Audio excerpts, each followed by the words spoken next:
Hi, I'm Ilan Navarro. I am a licensed marriage and family therapist, and we are going live with Dr. Kim Hollingdale, who is a friend of mine and colleague, and she will be hopping on right on time. There she is.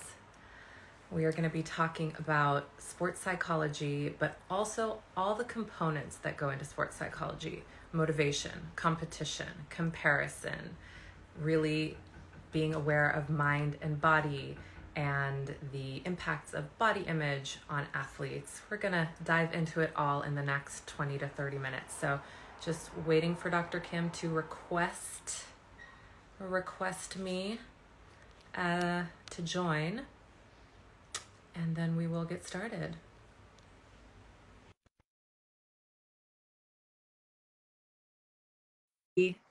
Nice to see you here. Feel free to drop in questions that you might have for us. Waiting for Kim to join. Thank you for the shout outs. Thank you for the love. And yeah, while we're getting started, just start to think about your own relationship to movement and sports and competition, comparison, motivation, drive, specific body image issues that come up related to being an athlete. We would love to dive into all of that.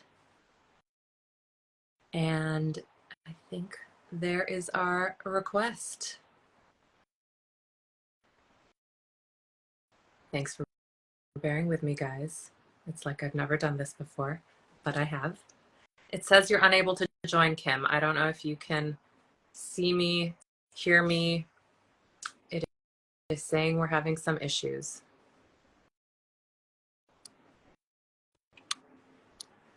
Hi. There she is. I literally have never done this before. I am Instagram challenged, as you know. Wow.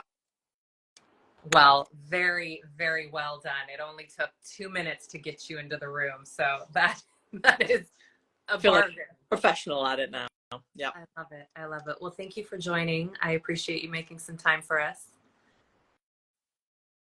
I think the connection's a little spotty, so we're just going to move through all these challenges that we love. A challenge is an opportunity or something toxically positive like that. Absolutely. I love it. It's just an opportunity to grow, to learn and grow. So why don't you give us a little intro of who you are and what your work consists of, and then we'll dive into some questions and see if the audience has anything else they want us to cover. So hi, everyone. My name's great. My name's Kim Hollingdale. I am a licensed psychotherapist here in California. I'm also a sports psychology coach. And so my entire career in psych, which is about 15 years long at this point, has all been very, very focused on how we can use the body to improve our mental health, but also how we can use the mind to improve our physical health and our physical performance. So a lot of the work I do these days is with athletes who are either trying to keep themselves mentally healthy when things get really stressful. A lot of my college athletes, we're in like week 5 of semester now, and so the wheels are starting to fall off in terms of their busy schedule and everything that they have to get to. But I also work with those athletes on how they can reach their very top performance. So if they are mentally healthy, their well-being is great, like how do we then harness the power of the mind to do even better, to reach that full potential in their sport? And that's, I think, something that's really exciting. At least I find it exciting. We'll see if anyone else agrees. Well, the reason I love this topic is because I really love the mind-body connection as well. And you hit the nail on the head. You know, the mind affects the body affects the mind. And so let's just dive right in. What are some challenges in particular of mental things that can get in the way of the body or body challenges, particularly in sports? I think one of the biggest ones affects athletes in just the same way as it affects non-athletes, and that is our self-talk, right? The little voice in our head that is telling us whether we can or can't do something, whether we are good or bad at something, whether we have the skill, the ability, whether we're likable or not likable, that self-talk really can make or break how your body performs in a situation. So if I have an athlete, for example, that is arriving at their race that they've been training for the season, the self-talk for some of these athletes already is, I don't deserve to be here, I'm not as good as everyone else, I'm going to embarrass myself, my coach down. All these things that are going around their mind are really sending shut down messages to the body, right? It's like asking your body to perform at its very, very best whilst dragging a ton weight behind you mentally. And so, as I say, with non-athletes as well, we all have that voice in our head that wants to either pump us up and tell us we can do things and that we're worthy and we're great, or critique us, hold us back, tell us we're no good. So I would say self-talk is probably the most common topic that I deal with those athletes. And is it as simple as that? Change the way you're talking to yourself and change the effects that you're having on your body top down? I mean, it really can be. It's a great place to start. Now, you'll know, of course, that changing that self-talk sometimes involves going in and really looking at how that voice has been created, right? What are the experiences? What is the life journey that has created those negative beliefs about ourselves, or is maintaining them? So sometimes we'll just change the language and we can practice that, right? Even though it might not feel authentic, we'll be like, okay, I do deserve to be here. I am going to perform well. And that in itself can help, as can a lot of visualization of the performance that we want to have.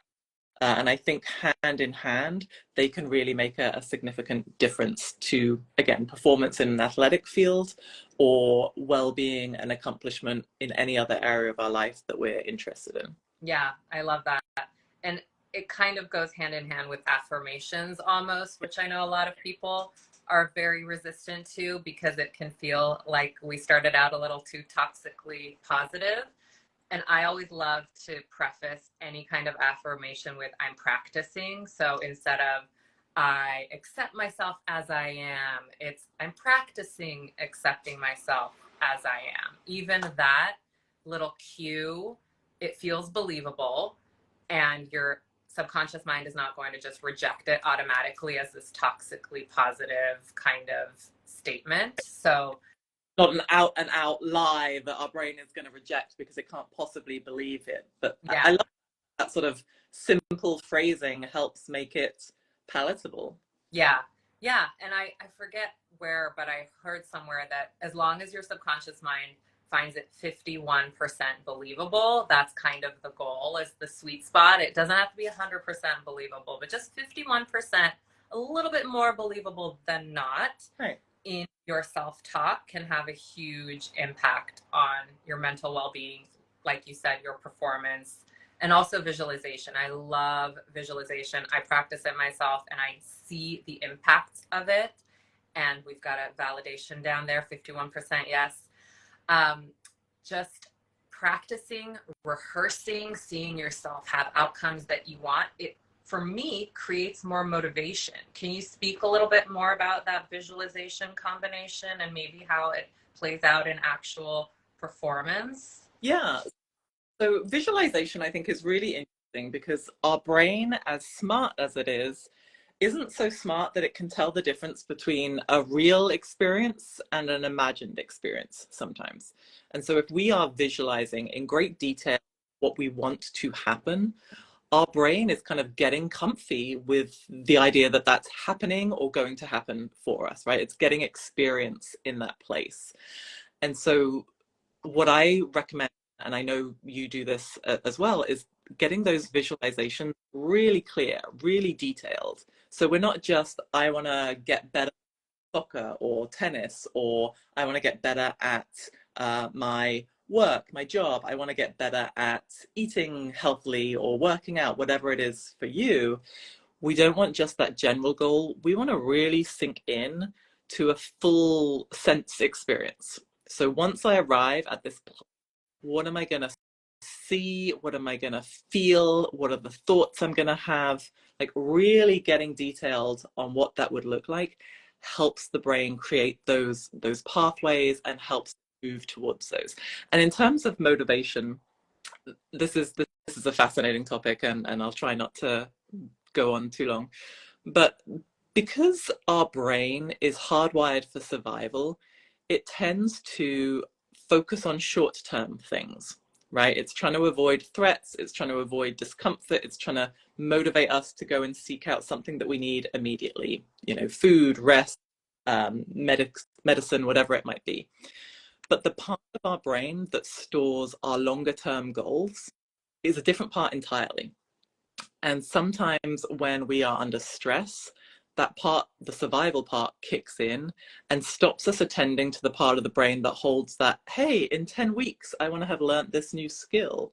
That survival part of the brain is like, that doesn't matter right now. I'm trying to get you out of an uncomfortable situation. I'm trying to avoid stress. And unfortunately for my athletes, particularly, a lot of what it takes to get to their goals involves facing stress, enduring discomfort to a level, and working with it. So they're always working against really the brain. That, oh, that's discomfort, let's stop it. Or that's stressful, let's find a way out.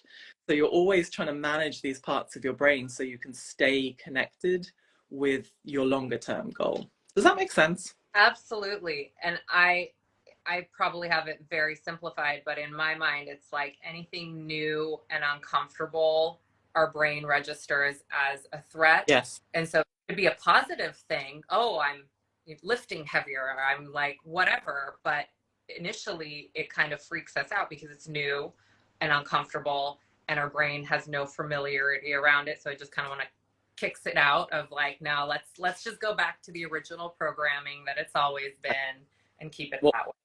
we're comfy with. It always makes me think of the marshmallow Uh-huh. test. Are you familiar? First of all, Yes, but feel for like anyone who, share it. Yeah. this is it's a very old study now. Certainly has some flaws, but the idea was these researchers would get a bunch of kids in a room, and their supposed teacher would say, "Hey, I'm going to give you one marshmallow right now, but I'm going to leave the room, and if you can wait till I come back to eat that marshmallow, I'll give you a second one, so you can have two." And really what that was testing was our impulse control, right? Can we turn down the good thing right now to get a good thing later on, right? Can we delay our gratification? And our brain, again, because of that survival instinct, is often like, no, give me the thing that's good for me right now. It doesn't care about down the road. So I don't know if this crosses the Atlantic, but in England we have a phrase, a bird in the hand is worth two in the bush. Yes. This is the marshmallow. We're like, we'll take whatever is good for us right now, regardless of the fact that if we were to hold out, we might get closer to something else that we wanted. Yeah, absolutely. Because maybe there's not trust or belief that the two in the bush is going to come our way. So, yeah, that's definitely something I think we face a lot of the times. You also hit something that I wanted to go back to, which is knowing when the discomfort is healthy and building resilience, Yeah. and is that kind of sweet spot, the anti-fragile spot of the stress making us stronger, and when do we kind of know, okay, now's the time to lean back? I think a lot of people tend to just kind of like power through, and that's how they end up getting injured, and that's how they end up with disordered eating, like taking things way to the extreme and not tuning into bodily cues. So what is your reference and range of when to push through discomfort and when to back off? It's a really great question, and so pertinent in the athlete field. I know it is in others too. From my point of view, I always want to help educate or train the person to be able to tune into those cues. So it's not an outside person saying you can do more or now you should stop. It's them being able to recognize where they are experiencing something that is uncomfortable versus something that is painful or a cue from your body to stop. Now, you're absolutely right. I think culture as a whole, and specifically in sports, has really done some damage in terms of encouraging people to push through. Um, Phrases like "no pain, no gain" spring to mind, Mm-hmm. and are yelling, and trying perhaps to encourage the person to push through mental barriers for them, but is not always a healthy way of doing it. So I tend to say, for folks who are still learning how to read their body cues, let's think about discomfort on a 1 to 10 scale. And we will create that personalized scale. So we'll be like, okay, what does a level 1 feel like to you? We might give them some ideas. Okay, this is like, I'm just not feeling very interested in it. Up to a level 10 where we're like, oh my God, I'm in so much pain that I cannot think or function. And we'll try and identify specific scenarios from their past to plug into each number. And then when they find themselves in a new situation of discomfort or pain, we're like, okay, is it a 6 or above? That's a very good sign that we need to look at it in more detail about whether to pause and protect our physical and mental health. Because it's the body that gets broken by going too far. It's also the mind. Yeah. Sure, you have thoughts on that as well. I know this is very much the work that you do in helping people kind of understand their bodies and their limits. Yeah, I mean, I always like to process and assess, and I love what you're pointing to with individual scales. It's really your own reference point. It's not anyone else's, and your own reference point will also change in your lifetime depending on your training, what's going on in your life, etc. So many different factors. So it has to be unique to you. And I don't know how this would play out in sports psychology because that's not at all my specialty, but I would say maybe you don't have to push through right now. Maybe right now, when you're feeling the pressure, let's step back and assess and process. Is it a should? Is it a need to? Are you trying to prove something? Are you truly connected to your body? I mean, really going into the deeper layers of what's happening. I don't know how that would play out in sports. Like, could you literally in the middle of training be like, hold on, let me process if this is, something I should push through, or is that something later on you do? But really, like, looking at the deeper layers, and not, if you feel like, okay, I need to push through right now, maybe doing like an ego check. Does it have to be right now? Can we come back to it? Can you put it down and come back to it, even in just like a minute or two, but really see what's underneath it? Yeah, I think absolutely. And I guess in society as a whole, like I grew up in the 80s in England, very much like you work and you work hard and that's how you get ahead and you put in all the hours. And I know other people have felt that pressure too.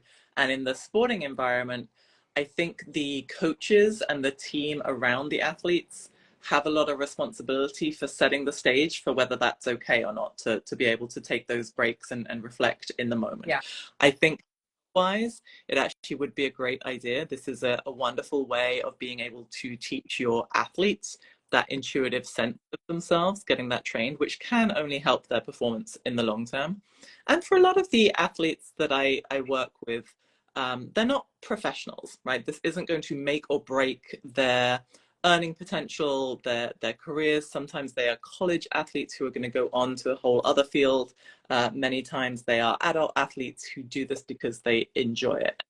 I would say for those particularly, injury is really what we want to avoid. This is meant to be enjoyable. It's meant to help us grow in lots of ways. But we don't want to get injured, which cause a whole trickle down effect of problems. You might have seen on my page recently, I posted a photo of a cyclist who completed a time trial race after he had had a significant crash. And there's been a lot of discussion about it. If you want to see the picture, you can go onto my page and see it. I think it's 3 or 4 deep on my feed. But it was a very significant crash. And in the moment, he was asked, do you want to continue? Now, when you see the damage that was done to his helmet, when you see the amount of blood, when you hear like, yeah, like, I don't think it was particularly appropriate that he was making that call, having taken a substantial blow to the head. But that's where the team comes in, and being able to be about what our limits should be or what our priorities are. Yeah. Everyone should be, most of the time, on the same page. The priority is the health and well-being of a human being. Yeah. Yeah, definitely. I think also it comes into question, like the addictive portion when a joyful connection to movement turns into addiction. And I think that's kind of probably that topic too, of should you continue or not. Do you have a rational view on your injury? And preventing injury, I believe, should be the ultimate goal, and doing no harm to yourself if you can possibly prevent it. But there's so many other factors, and I'm not in the game of judging or blaming or shaming. Everyone has the right to make the choice that they want. So, And I but being that too, like it's difficult. I understand athletes spend seasons and years training for particular events, right? I've had the experience when I was training for an event that was very meaningful to me.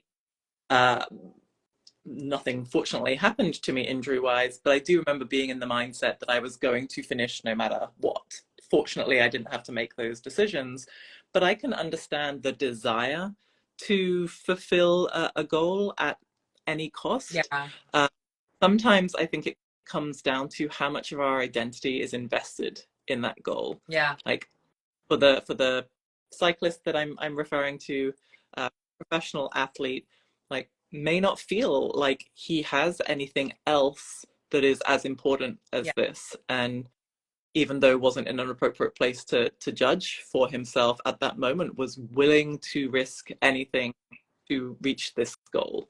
yeah, Um, I like to think that a healthy athlete, just as a healthy human, would have multiple things that are part of their identity and can still make them feel valuable and good and worthy, even if they have to pull back to protect themselves. yeah. And I think this is where therapy and sports psychology comes in handy, is because there are going to be things that you need to process, especially if there is such a weighted goal, or you put so much into something and you feel like it has impacted your identity or your worth, or there's so many different layers of how we can look at these kinds of scenarios. So processing it, talking about it, finding alternate perspectives, meaning, separating yourself out from it. It's a behavior. It's not who you are. There's so many different ways, and I love that this is really your passion, personally and professionally. You have both sides of it, and you really understand and can empathize with just how ingrained these beliefs and behaviors and thoughts can be, and how they impact how we feel about ourselves. Yeah, absolutely. And thank you. Yes, I am very passionate. I've lived it, right? I was a competitive athlete when I was young. I still am involved in sport, and take it pretty seriously, even though I'm not as competitive as I once was. But mental health also can't be pushed aside, right? Our Yeah, well-being takes, and I know that that can be a difficult thing again to hold on to when we get swept up into the moments of goal seeking yeah, and yeah. success. Yeah, it really is, the ultimate goal is the mind body health balance, because you can kill yourself for a goal and physically destroy your body. And most likely, it's not going to feel rewarding if it comes at such a cost, or even a mental health cost. It's not going to be as rewarding. There's always that, like, not enough, not good enough, I could have done better, just this constant sense of being disappointed. And so I think it's just so much better to really watch growth happen, and witness and acknowledge your efforts, and really have that mind body approval and acceptance of, okay, the effort, not even necessarily the outcome, but to celebrate everything you're putting into it, not just dependent on Yes. whether you win or you score a certain way. Can you talk a little bit about comparison also? I know that that's, something a lot of my clients deal with. It's a part of human nature. It's essentially, survival mechanism, but how do you like to approach comparison? It's a very tricky thing, right? Because we are hardwired for comparison. We kind of like identify where we are in the community, in the pecking order, by sort of eyeing up where somebody else is and putting ourselves in relation to them. And so in and of itself, it's not an unnatural thing. It doesn't have to be damaging. But I think with social media over the past decade or so, there's now so much to compare to. And we have so much that is put out there that is filtered and selected, and it seems less real. So we're comparing now our sort of worst day to somebody else's very carefully constructed moment on Instagram. And that can perpetually leave us feeling kind of less than, feeling like not as good as all these people that we're seeing. When the reality is that they're also having difficult days and hard moments and some of these challenges.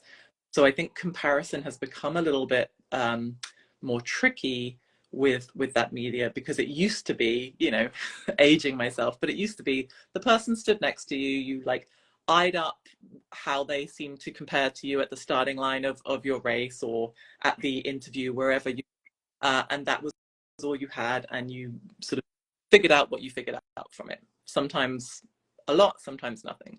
And now we have so much false information, so much adjusted information, and just an absolute bombardment of information that comparison process really, really take over and really, really leave us feeling like we don't compare well.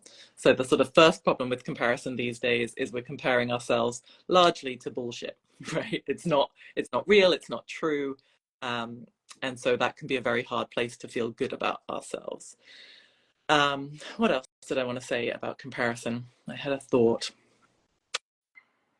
Um, I think sometimes it can be viewed positively, right? Like we might see somebody who has something that we would like to learn, or a way of being or a skill, and they can offer, you know, a little bit of guidance or a little bit of help with the visualization, right? But that's, again, if our mind uses it as a positive, like, here's something that I really like, I'm capable of growing and becoming that too if I want it. Yeah.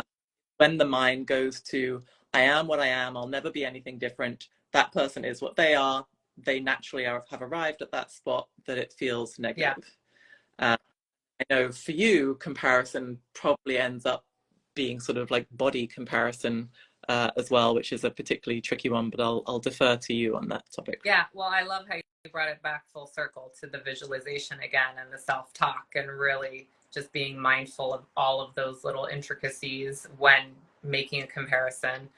I always tell my clients and myself, it's a full, it's a big picture that you might not be seeing. So if you're going to compare yourself to someone else, then you really need to acknowledge yourself also. It can't just be I'm all bad, they're all good. We have to dive into the intricacies, asking yourself, what is the purpose of this comparison? What do I think it's going to do for me? A lot of the time people think it's going to be motivational, it's going to like inspire them or drive them, but then when we fact check it, it really makes them feel like crap about themselves. So really being willing to see the desire behind comparison as well as the factual result of the comparison, and then being willing to see things differently if A doesn't equal B, really being willing to step back and do something different and try something different. And comparison is a part of human nature. It really just is a matter of having awareness and not completely putting one person on the pedestal and completely discrediting your own traits. There needs to be equal balance and perspective and willingness to see things differently, and willingness to also I lost my train of thought too because I just saw a question that I want to get to. But yeah, like basically just making sure that you're seeing the totality of what's happening. You don't know what's happening in someone's life, their mind, their home life, their business. Like you're seeing an image most of the time that you're then comparing your entire self to. So really fact checking, reality checking is important. Can't get around that. Absolutely. And before we get to that question, to add, I say this so often that probably everyone who knows me has already heard it, but for anyone who's dealing with any kind of like mental health issue, whether it is sort of self-comparison-itis, anxiety, depression, like not feeling good enough, we tend to keep it to ourselves and assume thus that we are the rare one, right? We're the one with the problem, everyone else is fine. Whereas if we said it out loud, I like to say, like, we could throw a rock out of my window and hit 3 people right now who are having the exact same experience, right? It's just tucked away. Yes. Um, societally we have been encouraged to keep it tucked away, and now hopefully it's becoming more open, and we can see that really a huge number of people share whatever experience it is that you're having or struggling with. Yes, absolutely. We are not immune. I am not immune. I assume you are not immune. So, yes, absolutely. It is a very normalized human experience. I would love to get to this question. I think this is very valid. I will read it, and I think this is more up your alley. But is it possible to have a balanced or healthy life and still be a successful athlete? Or does success require the sacrifice of other important parts of life, such as friendships, family? I think the question is like, do you have to be 100% invested in that or to be successful? Or is it possible to be successful and still maintain healthy relationships, family life, other interests outside of sport?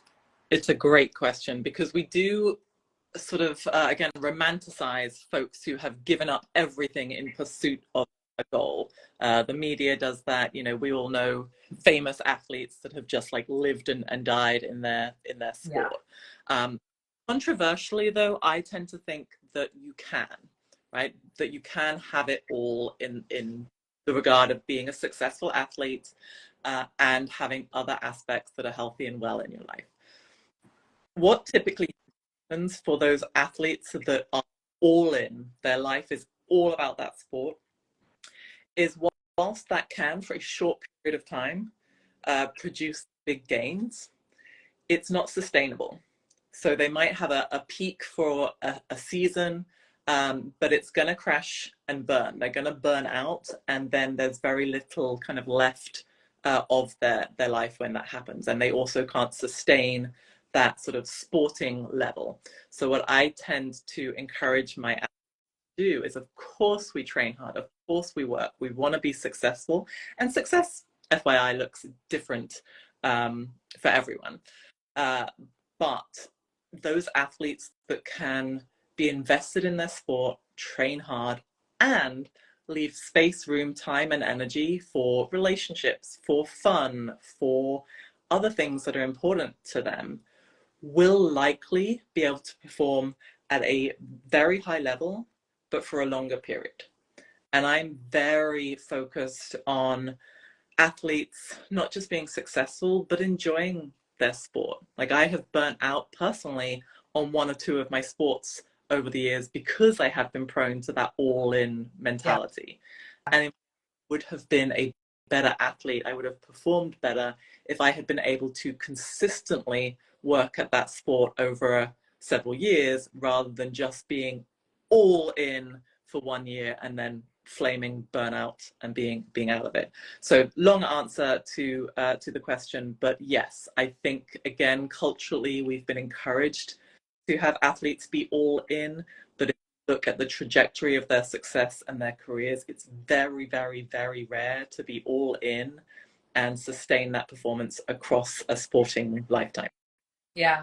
And I think for the average person, maybe not a professional athlete, I think it's also important to keep in mind how you're communicating your goals to the people closest in your life. I think it would be very challenging to just have a one-track mind and alienate yourself or isolate yourself from friends, family, or not communicate or even ask for compromises and make requests and join, bring people into your experience, like you said, in a very time limited way. Because if you do that in a way that is not mindful of the people you're in relationship with, then it will have an impact whether or not you like it. So maybe, okay, now you're done training, now you're done with your sport, you've achieved your goal, whatever, and you want to go back to your friendships or back to your family. They might have resentments. They might not want to welcome you with open arms. So really communicating your goals and having really clear intentions, inviting people into the life also. Maybe if you have kids or a significant other, like maybe you want to do some part of the training together, or if it makes sense. Like, really, I think it's all about communication and setting the stage of what it is that you're trying to achieve, what is the outcome you would like, how you want to go about it, and doing it mindfully, being aware of the impacts that it might have on those other areas of your life. I think you're so right. And acknowledging that for anyone going through a challenging time, whether that's as an athlete, somebody who's working for a promotion, somebody who's dealing with a health issue, any of these challenging times, we are going to be better able to handle if we have support from loved ones, if we have other interests to fill us up when we get tired. Those things, again, allow us to be more consistently working. And I would say sort of consistent bit by bit is much more valuable on reaching goals than a short, sharp spurt that you cannot maintain. Absolutely. Yes. Absolutely agree. Well, I really appreciate your time. We're just about at time, so I don't want to take up too much more of your valuable, precious time. But I always like to ask my guests, first of all, to share where people can find you, how they can get in touch with you. Certainly following you on Instagram would be a great place to start, if you want to just give a little plug for that.